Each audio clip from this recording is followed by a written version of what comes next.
मेरे प्यारे part one commerce के छात्रों, इस महामारी कोरोना के संक्रमण काल में पूरे संसार विश्व एक त्रासदी से जूझ रही है और इसी त्रासदी के कारण आप सबों को यह सुअवसर प्राप्त हुआ है कि दोबारा अपने सिलेबस को रिवीजन कर सकें।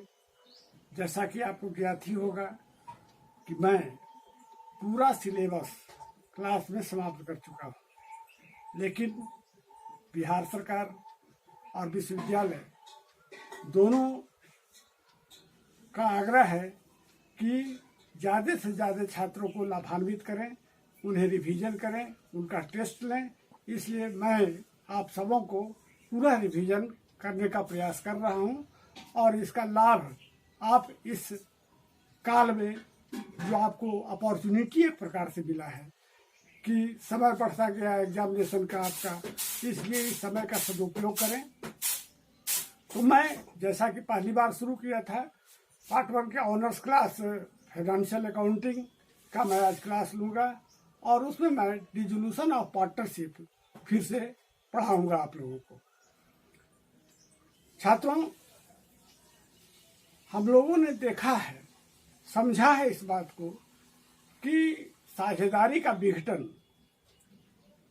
जब साझेदारी का विघटन उन परिस्थितियों में होता है जब साझेदारों के बीच मनमुटावल की स्थिति आ जाती है, एक दूसरे के बीच सद्भावना नहीं रह पाती है। तो ऐसी स्थिति में जहाँ तक संभव हो व्यवसाय को बंद कर देना ही उचित होता है, क्योंकि जब साझेदार ही नहीं एक मत होंगे तो व्यवसाय को चला पाना असंभव हो जाए। तो मैं चाहूँगा कि सबसे पहले यह बतला दूं कि आपको जो प्रश्न डिसोल्यूशन ऑफ पार्टनरशिप पे दिया जाता है वह बैलेंस शीट के आधार पर होता है। उसके ऊपर या नीचे कुछ एडजस्टमेंट्स दिए हुए होते हैं, 2, 4, 10 की संख्या में एडजस्टमेंट हो सकते हैं और उन एडजस्टमेंट्स को हमें ध्यान में रखना होगा, उन समायोजनाओं को ध्यान में रखना होगा, क्योंकि उन्हें बिना देखे सुने आप अपने प्रश्न को सॉल्व नहीं कर सकते हैं। छात्रों, सबसे पहले जो बैलेंस शीट में दिया गया है वह देखना है कि आपका बाएं साइड लायबिलिटी का पक्ष होता है, कैपिटल का पक्ष होता है, और दाहिने साइड संपत्तियों का पक्ष होता है।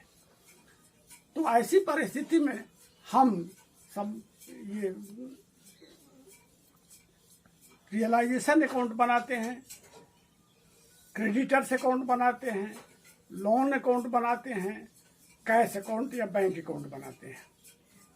प्रायः हम देखते हैं कि जब रियलाइजेशन अकाउंट बनाते हैं दिए गए बैलेंस शीट से, तो उसमें सबसे पहले हम यह देखते हैं कि जो प्रश्न दिया गया है उसके बैलेंस शीट के लायबिलिटी साइड में जो क्रेडिटर्स हैं या बैंक लोन है, बैंक ओवरड्राफ्ट हैं, उन सभी को हम रियलाइजेशन अकाउंट के सीआर साइड में ले जाते हैं और वह पुस्तकीय मूल्य पर दिखलाते हैं। ध्यान रहे कि किसी भी साझेदार का कैपिटल हम रियलाइजेशन अकाउंट के दाहिने साइड में नहीं ले जाएंगे। यानी पर्सनल लायबिलिटी जो है, व्यक्तिगत लायबिलिटी, फर्स्ट पर्सन लायबिलिटी जो है, उस लायबिलिटी को छोड़ करके हम रियलाइजेशन अकाउंट के सीआर साइड में ले जाएंगे। दूसरी ओर संपत्तियों के पक्ष में जितनी भी संपत्तियां हैं उन सभी संपत्तियों को रियलाइजेशन अकाउंट के डीआर साइड में ले जाएंगे। संपत्तियों को जब डीआर साइड में ले जाएंगे उस समय ध्यान हमें यह रखना है कि सभी संपत्तियों को ले जाएंगे, लेकिन वे संपत्तियां जो कैश और बैंक हैं उन्हें नहीं ले जाएंगे, क्योंकि हम उन्हीं संपत्तियों और दायित्वों को ले जाते हैं जिनका भुगतान पहले करना है, जिनको बेचना है। उन संपत्तियों को जो बेचे जा सकते हैं, बेचने योग्य हैं या बिकेंगे। दूसरी ओर भुगतान करने के लिए फर्स्ट पार्टी यानी मालिक जो होता है, साझेदार जो होते हैं, उनका भुगतान नहीं होता है। पहले सेकंड पार्टी और थर्ड पार्टी का भुगतान किया जाता है, उसके बाद बचे हुए राशि से हम फर्स्ट पार्टी का मालिक का भुगतान करते हैं, साझेदारों का भुगतान करते हैं।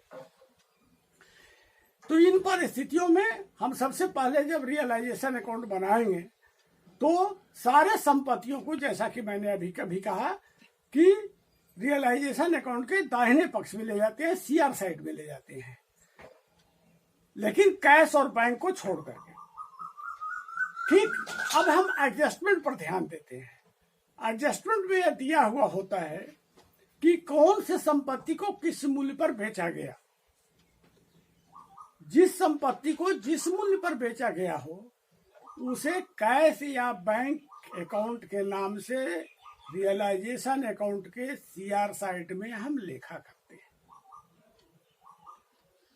और दूसरी तरफ जिन दायित्वों को हमने दिखलाया है रियलाइजेशन अकाउंट के सीआर साइड में बुक वैल्यू पर, उन दायित्वों का भुगतान हम रियलाइजेशन अकाउंट के डीआर साइड में करेंगे। उन्हें सभी हेड के नाम दे करके जो लायबिलिटी है, जो लायबिलिटी है, सभी को हम अलग अलग किस मूल्य पर भुगतान किया जा रहा है वह एडजस्टमेंट में दिया गया होगा, उस एडजस्टमेंट के आधार पर हम भुगतान करेंगे। जब भुगतान हम कर लेंगे तब हमारे पास यह देखना है कि डिसोल्यूशन एक्सपेंसेस भी दिया हुआ होता है, समापन का व्यय। यह समापन का व्यय कोशिश यह करते हैं कि सबसे पहले हम डिसोल्यूशन एक्सपेंसेस को पेमेंट करें और उसका पेमेंट रियलाइजेशन अकाउंट के डीआर साइड में करेंगे। ठीक, इसके बाद लायबिलिटी का भुगतान करेंगे रियलाइजेशन अकाउंट के डीआर साइड में। अब इतना काम हो जाने के बाद हम खाता को बंद करते हैं। यदि डीआर साइड कमता है, सीआर साइड अधिक होता है, डीआर साइड कमता है, तो वह प्रॉफिट माना जाएगा। और यदि सीआर साइड कमता है, डीआर साइड का बैलेंस अधिक हो जाता है, तो वह लॉस माना जाएगा। जो भी हो हमें उसे साझेदारों के बीच बांट देना है। जो लाभ हानि का अनुपात दिया गया है उस अनुपात में हमें बांट देना है। यदि साझेदारों के लाभ का अनुपात नहीं दिया गया है तो ऐसी स्थिति में हम साझेदारों के बीच बराबर बराबर उसे बांटते हैं, और यदि दिया गया है तो उसी अनुपात में बांटते हैं जो अनुपात दिया गया है। बांट लेने के बाद रियलाइजेशन अकाउंट मेरा समाप्त हो जाता है। और छात्रों ये ध्यान रहे कि यह रियलाइजेशन अकाउंट 8 मार्क्स का होता है। 20 मार्क्स में 20 marks out of 20, 8 marks will be given on realization account. Then we shall prepared creditors account or bank loan account or loan account, whatever it may be. तो जब creditors account हम खोलते हैं या किसी भी लायबिलिटी का खाता हम अलग अलग खोलते हैं जिसको कि हम रियलाइजेशन अकाउंट में नहीं ले गए हैं, या कैपिटल अकाउंट खोलते हैं, तो रियलाइजेशन अकाउंट में तो क्रेडिटर या लायबिलिटी चला ही गया है, इसलिए उसका अलग खोलने की कोई नौबत नहीं आएगी। नहीं गया है कैपिटल अकाउंट, जब कैपिटल अकाउंट नहीं गया है या किसी साझेदार का लोन अकाउंट है जिसको कि हम रियलाइजेशन अकाउंट में नहीं ले गए हैं, तो वैसी परिस्थिति में हम सबसे पहले लोन अकाउंट खोलेंगे जो नहीं ले गए हैं, और उसे हम लोन अकाउंट के सीआर साइड में दिखलाएंगे और उसका भुगतान हम डीआर साइड में करेंगे कैश या बैंक से। ठीक इसी तरह से साझेदारों का खाता जब खोलेंगे, कैपिटल अकाउंट खोलेंगे, तो उन साझेदारों की जो पूंजी है उस पूंजी को हम कैपिटल अकाउंट के सीआर साइड में दिखलाएंगे बुक वैल्यू पर, और जो उनका पेमेंट हो सकता है, जो कैश बचा हुआ है, जो ट्रांसफर प्रॉफिट से हुआ है, वह दे करके बकिए को हम लॉस में दिखला देंगे। इसके बाद हम कैश अकाउंट बनाते हैं। अब कैश अकाउंट कभी कभी ऐसा होता है कि प्रश्न में कैश अकाउंट और बैंक अकाउंट दोनों दिया जाता है, दोनों दिया जाता है, तो इस परिस्थिति में हमें यह देखना है कि किसका अमाउंट अधिक है, कैश का अमाउंट अधिक है या बैंक का अमाउंट अधिक है। जिसका अमाउंट अधिक होता है उसी में दूसरे को ट्रांसफर कर दिया जाता है। यदि बैंक का अकाउंट अधिक है तो बैंक को हम बैंक अकाउंट के डीआर साइड में टू बैलेंस बीडी लिखते हैं, और कैश को भी बैंक अकाउंट के डीआर साइड में ही ट्रांसफर कर देंगे। टू बैलेंस बीडी उसे भी लिख देंगे या दोनों को एक साथ जोड़ करके लिख देंगे। और उन्हें हम सीआर साइड में जो जितने भी कैश अकाउंट ऊपर से लेकर के अभी तक आए हैं, हम देखेंगे कि रियलाइजेशन अकाउंट, कैपिटल अकाउंट या किसी साझेदार का लोन अकाउंट जो खोला गया है, बनाया गया है पहले, उसमें देखेंगे कि जहां जहां डीआर साइड में जहां जहां भी कैश या बैंक आया है उसे हम कैश अकाउंट के सीआर साइड में ले जाएंगे, और जो सीआर साइड में कैश आया है या बैंक आया है उसे हम कैश अकाउंट के डीआर साइड में ले जाएंगे। हम अंत में देखेंगे कि कैश अकाउंट का बैलेंस दोनों तरफ बराबर हो गया, और जब बराबर हो जाता है तभी हम यह समझते हैं कि यह हमारा हिसाब सही बन गया है। ये आपको मैंने थियरी के रूप में बतलाया। अब इसे आप को कभी कभी जर्नल बनाने के लिए भी कह सकता है। यदि जर्नल बनाने के लिए कहता है तो ऐसी परिस्थिति में आप यदि पहले लेजर खोल लेते हैं तो जर्नल बनाना अति आसान हो जाता है, क्योंकि जिसे भी आप रियलाइजेशन अकाउंट में ले गए हैं, जिसका खाता आप खोले हैं, उस खाते को के नाम को आप डीआर करें, और उसके डीआर साइड में जो ले गए हैं, टू साइड में जो ले गए हैं, बाएं पक्ष में जो ले गए हैं, उसे आप सीआर करें। जैसे कि मैंने अभी बतलाया था कि रियलाइजेशन अकाउंट के डीआर साइड में हम सारे संपत्तियों को ले जाते हैं। उन संपत्तियों के लिए जर्नल एंट्री यदि हम करें तो चूंकि रियलाइजेशन अकाउंट में ले गए हैं, इसलिए रियलाइजेशन अकाउंट के हेड से हमारा खाता खुला है, तो हम उसका जर्नल बनाएंगे realisation account DR to sundry assets account,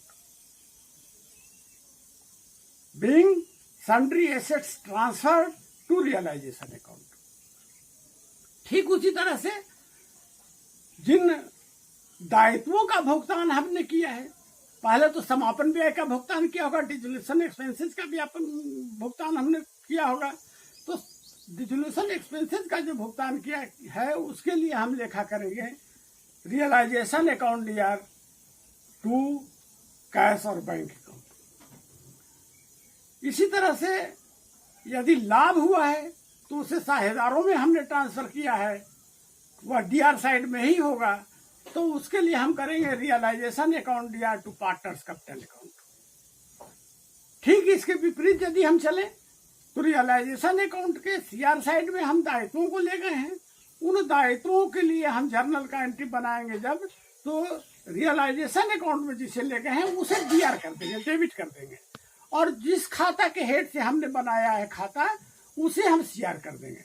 जैसे हमने सारे दायित्वों को ले गए हैं कैपिटल अकाउंट को छोड़ करके रियलाइजेशन अकाउंट के सीआर साइड पे, तो उसके लिए जो जर्नल एंट्री हम बनाएंगे वह बनाएंगे sundry liabilities account DR to realisation account. उसी तरह से संपत्तियों को बेचने से जो राशि वसूल हुई है उन राशियों के लिए हम करेंगे कैश अकाउंट और bank account DR to realisation account. इसी तरह यदि हानि हुई है जो कि सीआर साइड में दिखलाया गया होगा, तो उसके लिए हम लेखा करेंगे partners capital account DR to realisation account. ये रियलाइजेशन अकाउंट से सारा एंट्री हमारा बन गया। अब इसी तरह यदि हम लोन अकाउंट खोलते हैं, साझेदार का लोन अकाउंट खोलते हैं या बैंक लोन अकाउंट अलग से खोलते हैं जिसका भुगतान करने के लिए नहीं कहा गया है, तो ऐसी परिस्थिति में हम लोन अकाउंट जब खोलेंगे तो हम चूंकि लोन को हम ले गए होंगे लोन अकाउंट में बाई साइड में बाई बैलेंस बीटी करके, इसलिए बाय बैलेंस बीटी का कोई जर्नल हम नहीं बनाते, लेकिन यदि उसका भुगतान करते हैं हम टू साइड में, जिस मूल्य पर भी हम भुगतान करें, हो सकता है पूरा भुगतान करें, तो पूरा भुगतान करते जब हैं मैं, तो उसके लिए करते हैं partners capital account DR to cash और बैंक अकाउंट। तो इस तरह से हम जर्नल एंट्री बनाते हैं। इसी तरह से साझेदारों का कैपिटल अकाउंट भी हम खोलते हैं और लोन अकाउंट जो खोलते हैं सो खोलते हैं, लेकिन इसमें कोई परिवर्तन नहीं होता है। जो नियम है, जिस हेड से आपने बनाया है खाता, उसको यदि DR करते हैं तो टू साइड में जो है वह 2 में दिखलाइए, और यदि रियलाइजेशन अकाउंट के CR साइड में ले जाते हैं, जो जिस राशि को लेकर है, जिस अमाउंट को लेकर हैं, उसे आप DR करके और रियलाइजेशन अकाउंट को 2 करें। जिस खाता के हेड से बनाए हैं आपने, उसे आप 2 कर दें। Thank you.